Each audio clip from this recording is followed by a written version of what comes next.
um, I'm going to make a statement that I know is going to become controversial, and the people are going to freak out. And I'll leave you to it because I'm going to You're express not my myself. audience. My audience is kind of used to the shock and awe. But go ahead. As soon as I say it, I'm going to split. So I got to just tell Okay, you, okay. I got to warn you. But anyways, is that the Shulchan Aruch is not definitive, and neither are any of the other quote unquote definitive books of Halakha, including the Mishneh Torah, right? So how do we know that? Because there is a whole bunch of disparities between what the Jewish people kept as a custom according to Halakha, which variates from the Shulchan Aruch.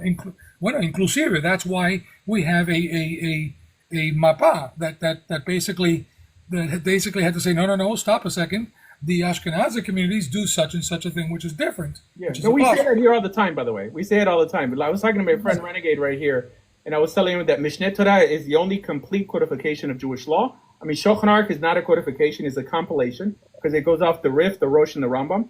But the Rambam is the only person to ever codify all of Halakha. And I told him that, without without being overly obsessive with his own minhag and his own nusach. right, I or mean, Kabbalah, by the way, which didn't exist at the time. You know, at least, oh, yeah. obviously, meaning there was a very slight version of Kabbalah, but it There's wasn't minor, anything. you know, It like wasn't anything Lots Zohar. of It voracious, wasn't you know, anything. but It it wasn't wasn't. anything Zohar. It wasn't anything Zohar related, right?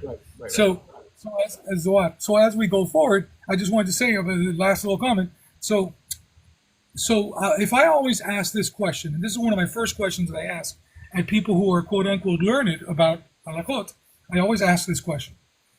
We are told strictly, directly in Shulchan Aruch that a person who has that when we finish the fast, Tzom Ta'anit of Tisha B'Av, that we're not allowed to break the meal, that we're not allowed to break the fast with meat meal, and that we have to wait until the 10th of Av after midday in order to do so.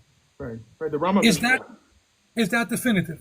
No, but the Rambam doesn't mention it. Well, besides him not mentioning it, which what doesn't mean that an omission doesn't mean that he agrees or disagrees. The point is that the Shulchan Aruch mentions it, but we have an actual custom that predates and exists until today,